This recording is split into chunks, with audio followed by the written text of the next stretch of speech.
உடல்நலக் குறைவால் காலமான பேராயர் எஸ்ரா சர்குணத்தின் உடலுக்கு முதலமைச்சர் மு.க.ஸ்டாலின் அஞ்சலி செலுத்தினார். அந்த காட்சிகளை தற்போது பார்க்கலாம்.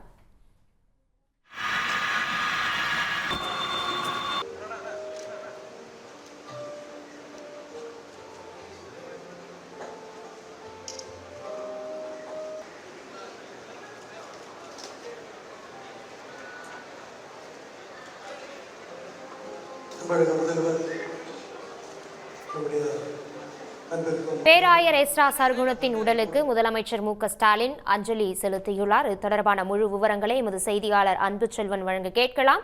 அன்புச்செல்வன், இது தொடர்பான முழு விவரம். உடல்நலக்குறைவால் காலமான பேராயர் எஸ்ரா சர்க்குணம் உடலுக்கு முதலமைச்சர் மு.க.ஸ்டாலின் நேரில் வந்து அஞ்சலி செலுத்தினார். இந்திய சமூக நீதி இயக்கத்தின் நிறுவனரும் ஈசிய திருச்சபை பேராயருமான எஸ்ரா சர்க்குணம் உடல்நலக்குறைவின் காரணமாக கடந்த 22ஆம் தேதி சென்னையில் காலமானார். எஸ்ரா சர்க்குணத்தின் மகன்கள் வெளிநாட்டில் இருந்ததன் காரணமாக மகள்கள் வருகைக்காக உடல் எம்பாமிங் செய்யப்பட்டு கீழ்ப்பாக்கத்தில் வைக்கப்பட்டிருந்தது. இந்த நிலையில் இன்று குடும்பத்தினர், அரசியல் கட்சி தலைவர், பொதுமக்கள் அஞ்சலி செலுத்துவதற்காக வானகரத்தில் இருக்கக்கூடிய ஏசு அழைக்கிறார் வளாகத்தில் வைக்கப்பட்டிருந்தது. இந்த நிலையில் தான் முதலமைச்சர் மு.க.ஸ்டாலின் எஸ்ரா சர்க்குணம் உடலுக்கு நேரில் வந்து அஞ்சலி செலுத்தினார். மேலும் மதியம் அவருடன் அமைச்சர்கள் துரைமுருகன், கே.என். நேரு, பொன்முடி, மேயர் பிரியா உள்ளிட்டோரும் கலந்து கொண்டனர்.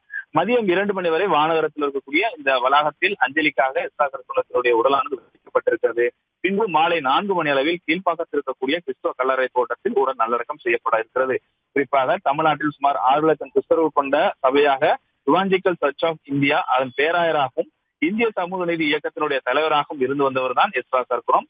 86 வயதான இவர் கடந்த 2 மாதங்களுக்கு மேலாக உடல்நலக்குறைவின் காரணமாக சிகிச்சை பெற்று வந்த நிலையில் தான் கடந்த 22ஆம் தேதி சென்னையில் காலமானார். அவருடைய அரசியல் கட்சி தலைவர்கள் மட்டுமல்லாது பொதுமக்கள் உட்பட ஏராளமான கிறிஸ்தவர்களும் தற்போது அஞ்சலி செலுத்திக் கொண்டிருக்கிறார்கள். இந்த நிலையில் தான் முதலமைச்சர் மு.க.ஸ்டாலின் நேரில் வந்து அஞ்சலி செலுத்தினார். இதைத் தொடர்ந்து இன்று மாலை 4 மணி அளவில் கீழ்ப்பாக்கத்தில் இருக்கக்கூடிய கிறிஸ்துவ கல்லறை தோட்டத்தில் உடலானது நல்லடக்கம் செய்யப்பட இருக்கிறது.